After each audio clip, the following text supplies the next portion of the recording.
Hello, welcome. Thank you so much for participating in the Architecture Lobby's contribution to this year's Venice Biennale. I'd like to spend a minute just to get to know you all as an organization. So if you can say a little bit about what you do, that would be wonderful. Hi, thank you so much for having us. We are Non-Swiss Architects, which is a group of workers with a migrant background and Swiss allies that is pushing for the improvement of working conditions in architecture, landscape architecture, urban design, and planning in Switzerland. Our independent project was founded in the summer of 2021 from the need to share our personal experiences of discrimination in the workplace. By sharing knowledge and creating solidarity, especially through social media, we inform the public on forms of exploitation in architectural offices and academic departments, equipping individuals and groups with tools for self-organization to better defend their rights and interests.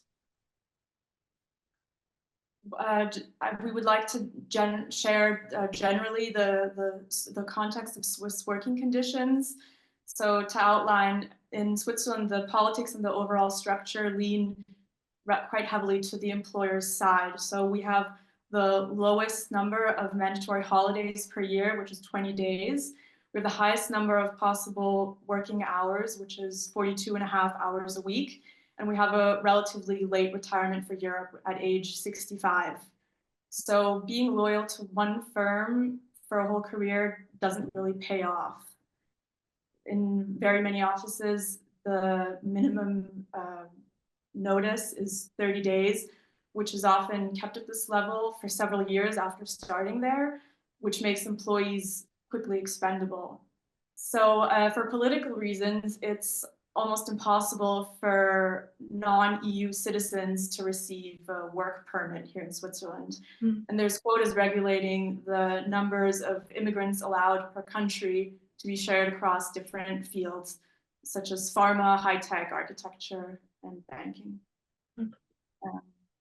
That was our intro. Yeah, no, thank you. I think that's really helpful context and probably not widely known, at least outside of Switzerland or, certainly in the US. I think we have this idea that, everybody else's working conditions are better than ours.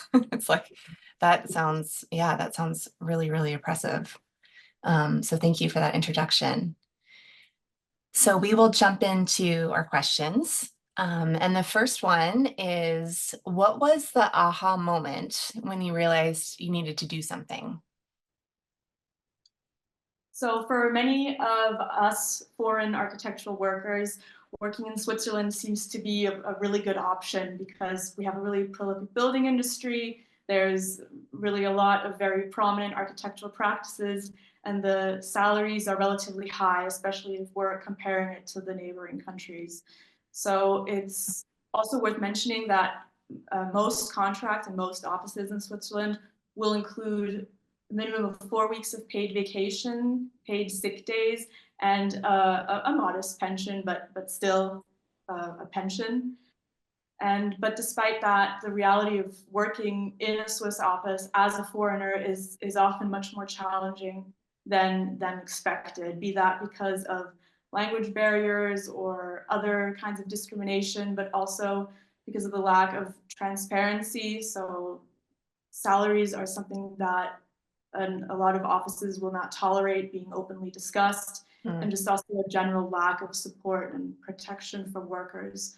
So we all had our own experiences in this context, and we needed to share them somewhere, share our experiences of discrimination and of exploitation in our workplaces, which is what motivated each of us individually at different times to join Non-Swiss Architects, where we focus on the inequality that migrant workers face in this industry that, funnily enough, it does sell itself as proudly local, proudly Swiss, while heavily relying on the labor of foreigners. Right.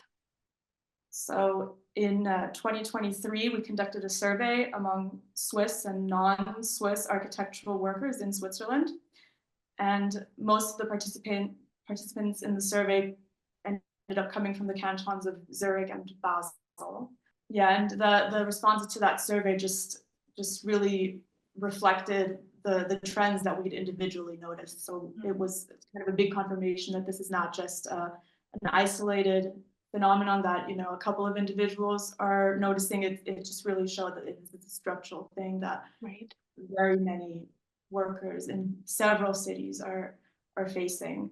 So we'd also like to get into the intersection of origin and gender specifically in these experiences and in what our survey showed. So even though, it's very normalized to emphasize this Swissness so much while relying on the work of foreign nationals. Yeah, anyways, so I mean, basically the response to our survey, but also just statistical research we've done really reflects the fact that if you are foreign and if you are a woman, you will be paid less, which means that intersectionally, foreign women earn significantly lower salaries than Swiss men if we're looking at those four quadrants. Maybe just a caveat, just because we're called non-Swiss architects, it doesn't mean that we're trying to antagonize our Swiss colleagues at all. In fact, the contrary, because we think that both Swiss and non-Swiss, we only have to gain from addressing the inequalities faced by foreign workers. So, you know, the architectural workers in general are made stronger if we strengthen kind of what is currently the weakest link in the chain of production. Absolutely. Oh, and could I just add one more thing? Mm-hmm.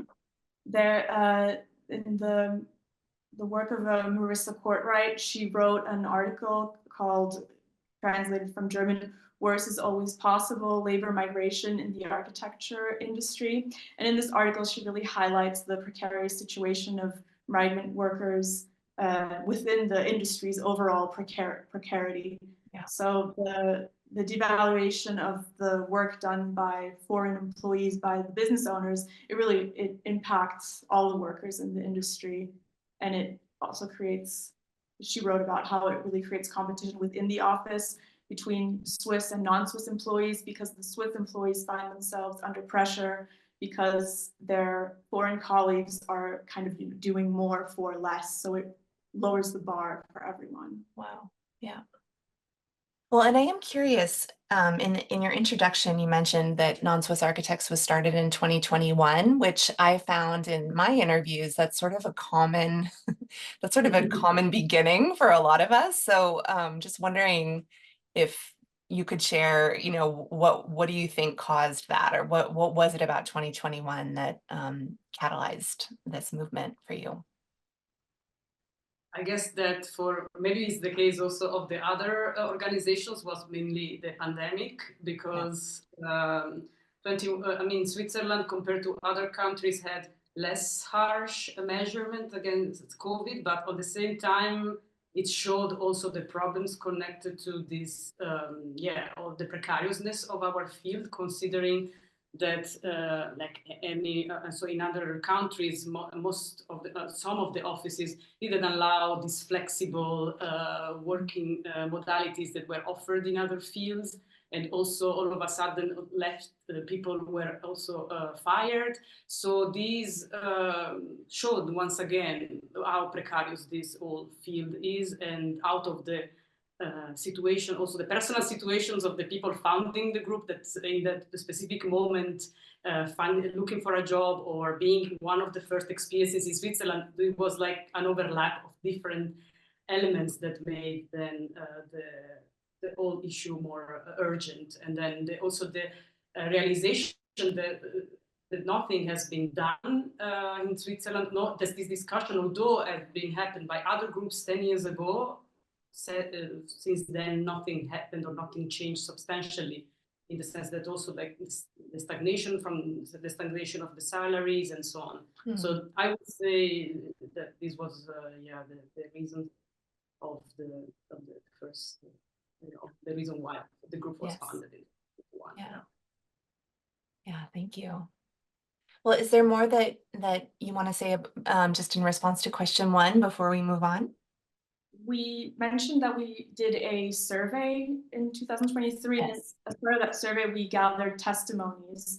And for each of the questions, we chose a few of these testimonies to read out. So maybe I could read two of these now. Please. Yeah. Are about salary gaps and discrimination.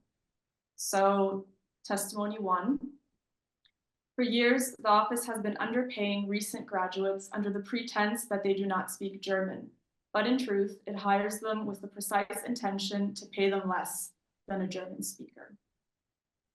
And this testimony was translated from Italian. Mm. And the second testimony is match the customary local salary to those in other fields of work, especially because construction has gotten so much more expensive over the last couple of years. Architectural employees have the same salaries as 10 years ago. Inflation is being ignored and workloads have increased. Thank you. Yeah, that really distills and points to the issues very clearly. Okay, well, so question 2 is, what are 1 or 2 key problems you engage with that you and or other architectural workers face? I would like to answer to that question. It's I think Switzerland, in its position in Europe, is quite specific. It's not part of the European Union. It shares a lot of languages with countries around. Has a very strong academia with lots of students coming from abroad. Mm. And then it kind of has a very special reality as a work style because taxes are rather low, the incomes are rather high. This is for all the professions. It's not in architecture. It's for everyone. It's for doctors. It's for engineers, not specific to us. But what is specific to us as architects, as workers in the field, is that there's a huge problem with overwork and unpaid overtime. Switzerland itself doesn't regulate this. It kind of leaves it in a gray zone. There are no laws which are specifically saying, oh, you need to pay your employees when they work more. There's always this kind of area where, oh, you can decide how you do this. Each canton, each area has different rules they apply. Some can work on Saturdays, some are not allowed to work on Sundays. Then they have to close the curtains in the office so no one can see them from outside. Wow. You have to change the hours and move them to a Monday, and so on and so forth. So there's quite a big systematic way of using these gray areas or to adjusting to that in the field of architecture. Mm. Then this comes also with it, that there's no control or no organization behind it. As in, the workers are kind of left alone on that. If we would go to a political organ, we would not have power. There's no union or no party representing us in that sense. Yeah. And it's also a bit, I think, in Switzerland that architects need to realize that they are part of a working group. So to have this realization, I think it takes a time, and maybe 2021 was a time we realized, hey, actually we are producing for other people. We have clients, we work for them. It's not an art. It's not that we're in a dream place, you know. We're actually working, and this realization sometimes takes a bit, and I think we're working on that. Mm. So in our survey, we realized that about 30% of the people work more than 60 hours per week, which is horrendous. Of course, one has to say the people who participated in our survey, maybe they were also eager to participate and to share what they experienced. But still, if 200 people in a small town experience this, it's something significant. Yeah. It's something to mention and to talk about, and it cannot be denied that this is not a systemic issue. In some cantons or in some cities, there exists local labor agreement. So there's a general contract which accounts for all industries. Also in architecture, this exists, for example, in Geneva. And then the offices find ways to cut around them. Mm. In order to get public projects, you have to sign that you pay equal wages. You have to sign that you pay a minimum wage.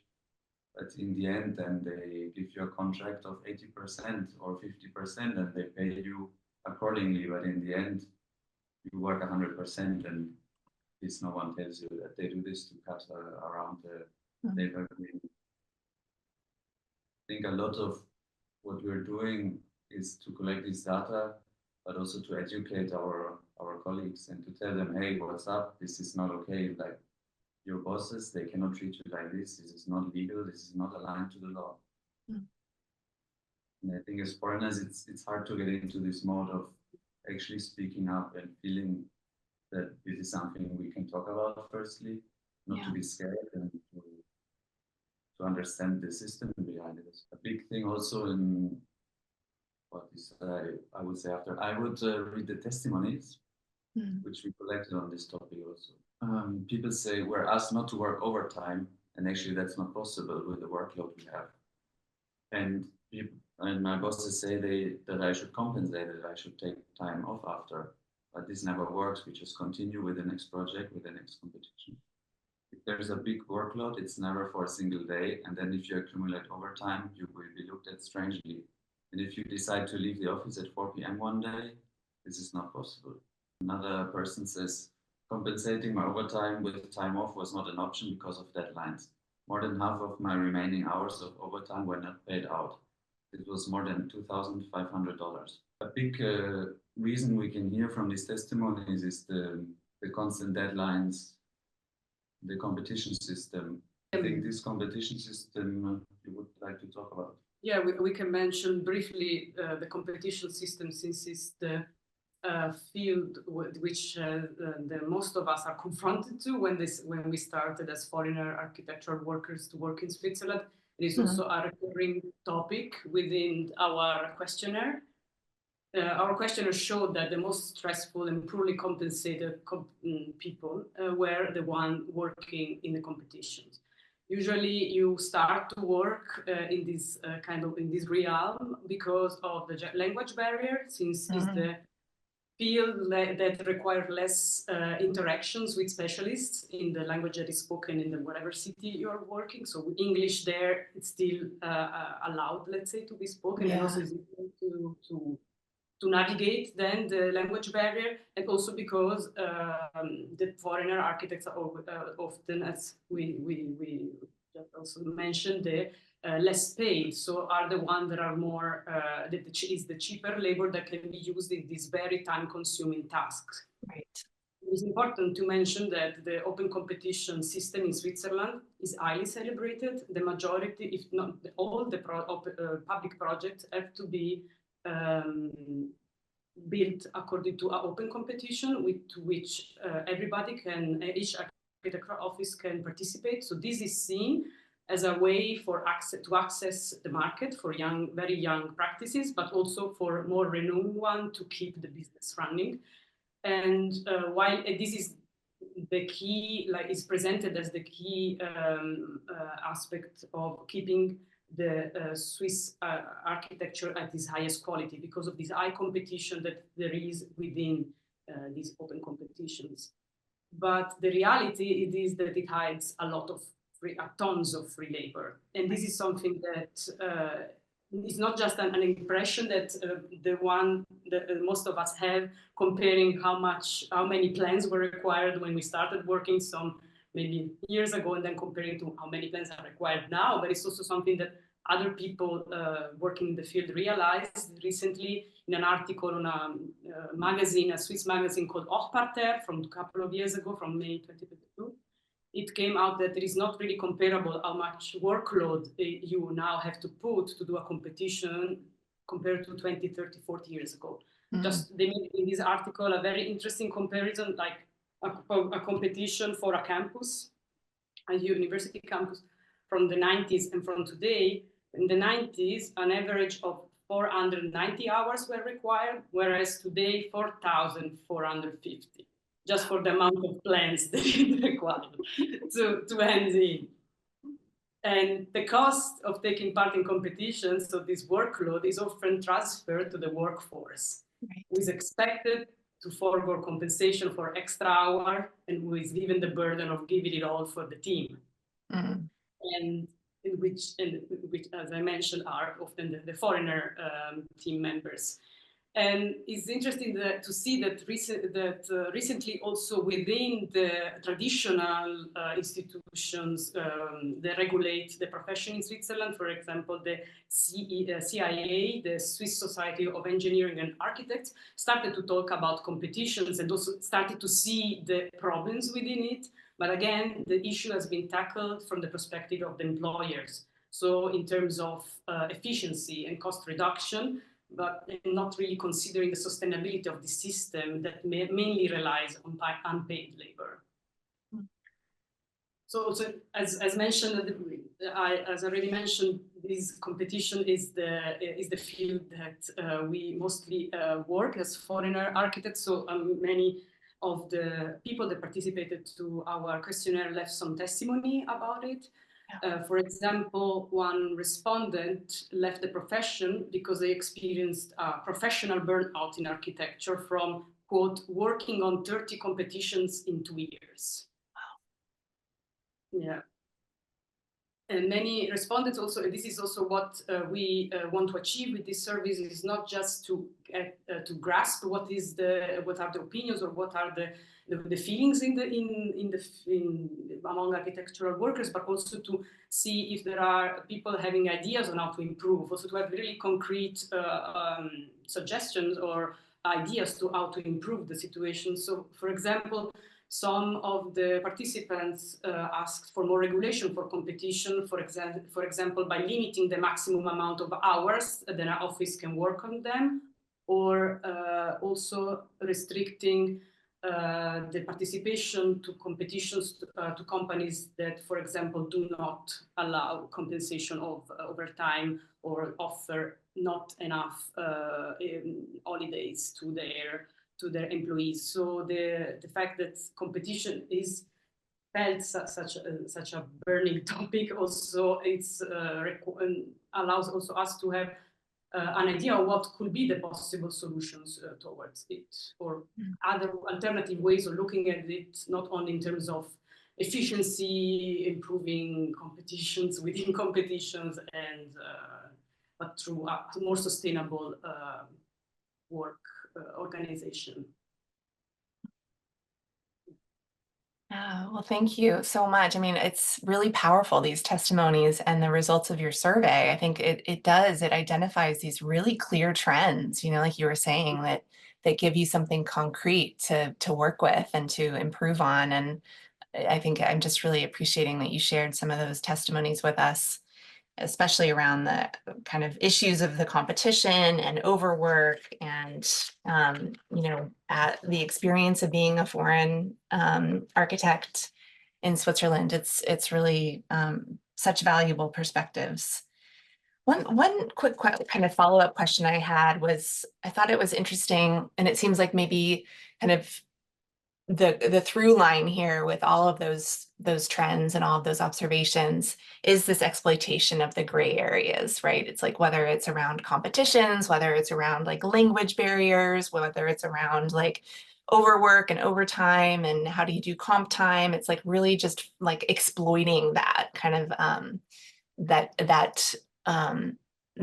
territory, that can't really be they can't really be held accounted for. So I'm wondering, like, when it comes to the labor laws that you mentioned, like certain cities do have these labor laws, and you described, people having to pull the curtains to hide that they were working on a weekend. So I'm just wondering, like, how does a firm owner in those situations, like, actually present this to employees? How are they justifying this? Or is it just so ingrained in the culture that it sort of goes without saying? I think it's very, very ingrained for sure in the culture. Like you should feel graceful that you are allowed to work in this firm, in this Uh-huh. space of wonderful, important projects, which are so good for society. Right. And this romanticizing of what we're actually producing. On the other hand, I think most of architectural workers, they're also not aware that there's something behind this. Right. Actually, it's not allowed to work on a Saturday or on a Sunday night, or to do 16 hours without a break, or yeah, these kind of things. I think a lot has to do with education and with upbringing in universities, in academia, where also this mentality is already kind of ingrained in the student, which was never questioned. Right. Well, and it sounds like a lot of your work as non-Swiss architects is to get the sort of word out that no, this is not okay. This is not actually legal. You know, this is not. And it sounds like from how you described your practice that it's like through social media and through these surveys and just trying to kind of share with people and educate people around like their rights as workers. So, yeah. Yeah, especially because as foreigners, we are not even that aware of what are our possibilities and what Right. and how the law works here, which is also maybe our fault, maybe to not get informed. But on the other hand, there is really this idea that you should be grateful for the job that you get. Also coming, considering that some of us comes from countries that where the working conditions in architecture are worse, then you tend to be grateful to even have the chance to be properly paid, although you realize when you're here that what is your properly paid is compared to the country where you're from and not the country where you're living. So it's also this is the problematic also within the realization, also the condition of being a foreigner. So that's why also is the perspective that we tackle within our group.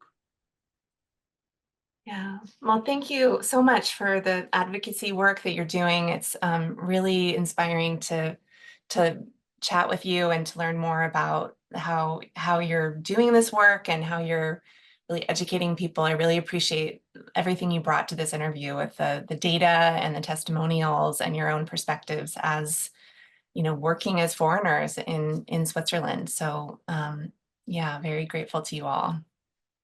Thank you so much. Thank you. Mm-hmm.